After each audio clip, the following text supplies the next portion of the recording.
நீங்கள் அவரை உண்மையாக தேடும்போது தேவன் உண்மையாகவே உங்க பக்கமாய் சாய்வார். உங்க பக்கம் உண்மையாய் சாய்ந்தார் என்றால் நீங்கள் உண்மையா அவரை தேடுகிறீங்கன்ற அர்த்தம். உங்க எண்ணம், உங்க நம்பிக்கை கொஞ்சம் மேல மனுஷர் மேல, கொஞ்ச நேரம் உங்க ஐடியாலஜி மேல, கொஞ்ச நேரம் அங்க இங்க இருந்தா நோ, அந்த இடத்துல கர்த்தர் வரவே மாட்டாரு. கர்த்தர் வரணும்னா முழு கண்கள் அவரை தான் பார்க்கணும். பிள்ளைகளுக்காக தான் கர்த்தர் வருவார். 1008 சித்தாப்பா வந்தாலும், பெரியப்பா வந்தாலும், மாமா வந்தாலும், அக்கா வந்தாலும், என்னத்தான் குழந்தைகளை யார் ஆறுதல் படுத்தினாலும் அவங்களுடைய கண்களும் இருதையும் அப்பா அம்மா மட்டும்தான் பார்க்கும். வாழ்க்கையில் உனக்கு யார் எது இருந்தாலும் இல்லாமல் போனாலும், உனக்கு ஆபத்து பிரச்சனைன்னு வரும்போதோ கர்த்தர் மேலே தான் உன் கண்கள் இருக்க வேண்டும்.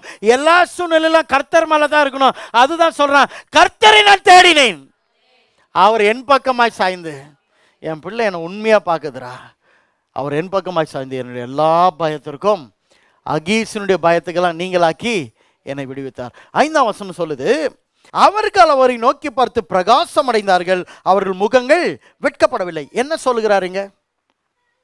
யாரை சொல்லுகிறார்? ஆதாம சொல்ல முடியாது, ஏவால சொல்ல முடியாது, காயினை சொல்ல முடியாது. பிறகு யார் யாரை நோக்கி பார்த்தது? தாவீது சொல்லுகிறான், குழந்தை இல்லாத நேரத்தில் என் முப்பிதாவாகிய ஆபிரகாம் தேவனை நோக்கி பார்த்தான். அல்லேலூயா. சத்ரு மத்தியில் சிக்கிக்கொண்டு கிணற்றெல்லாம் அவர்கள் மண்ணை போட்டு மூடும் போதோ என்னுடைய முப்பிதாவாகிய ஈசாக்கு தேவனை நோக்கி பார்த்தான். அதே பூமியில வர வர விருத்தி அடைந்து அவன் மகா பெரியவனானான். அவன் பலுகி பெருகும்படி இடத்தை உண்டாக்கினார். மாமனார் சத்ரு பின்னாடி வரான், அண்ணன் சாகடிக்க பார்த்துட்டு இருக்கான். யாக்கோபு கர்த்தரை நம்பினான், யாக்கோபை கர்த்தர் ஆசீர்வதித்தார். அதனால இதை மனசுல வச்சு எழுதுறான், அவர்கள் அவரை நோக்கி பார்த்து பிரகாசம் அடைந்தார்கள், அவர்கள் முகங்கள் வெட்கப்படவில்லை.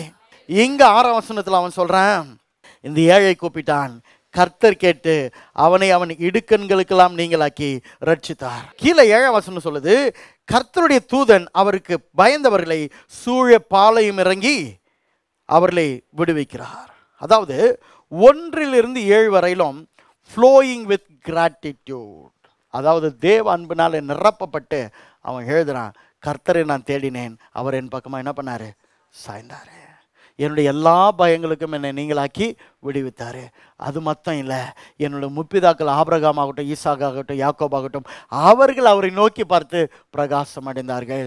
விசுவாசியே, உன் கண்கள், ஆவியாத்மா, சரீரம் கர்த்தரை மட்டும் நோக்கி பார்க்கிறதாக இருந்தால் உன்னை பிரகாசிக்க முடியாத தேவன் செய்வார். அல்லேலூயா. அதுதான் சொல்றேன், நீங்க உங்களுடைய ஐடியாலஜியில் போனோன்னா அதுலேயே போயிடுங்க.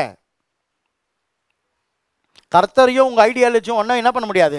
இணைக்க முடியாது. நூலையும் பெரிய இரும்பு வடங்காயிரத்தையும் ஒன்றா என்ன பண்ண முடியாது? கட்ட முடியாது. ஈஸியாக என்ன அடையுது? அறந்துடும். கர்த்தருடைய திட்டத்தோட உன்னுடைய விருப்பத்தை என்ன பண்ணாத கலந்து, இதில் கர்த்தருடைய கரை இருக்கும், கிருபை இருக்கணும்னா ஒன்றும் இருக்காது. Bible is very clear. அவர்கள் அவரை நோக்கி பார்த்து, நீ அவரை பார்த்தாவ பிரகாசம் அடைவே சார். சொல்லுங்க பார்க்கலாம். நீங்க ஒன்றுமே செய்ய முடியல, அவர்கள் அவரை நோக்கி பார்த்தாங்க, அவ்வளோதான். அல்லேலூயா. சொல்லுங்க பார்க்கலாம். கிட்டார் வாசிச்சுட்டு இருந்த ஒரு பிரதர் கீழே விழுந்தார். இன்னொரு பாஸ்டர் நினைச்சாராம், ஆவில ஆகி அவன் என்ன பண்ணியிருக்கான், கீழே விழுந்திருக்கான்ட்டு. அடுத்தது அவர் பக்கத்தில் ஒரு சகோதரன் இன்னொருத்தர் பேஸ் கிட்டார் வாசிச்சுருந்துக்கிறார். அவர் பாஸ்டர் சொன்னாராம், பாஸ்டர் ஏன் மேலே அப்படியே ஆவியானவர் அப்படியே கரண்ட் போல இறங்குறாருன்னு.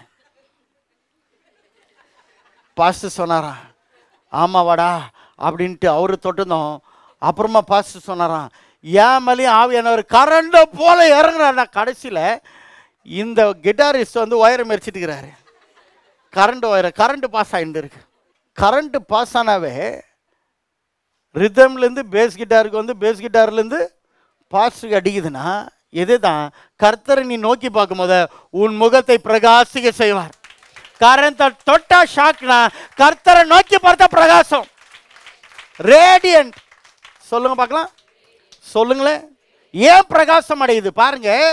அந்த அளவு உன் ஜபங்கள் கேட்கப்பட்ட பிறகு முகலாம் பிரகாசமா இருக்கும்.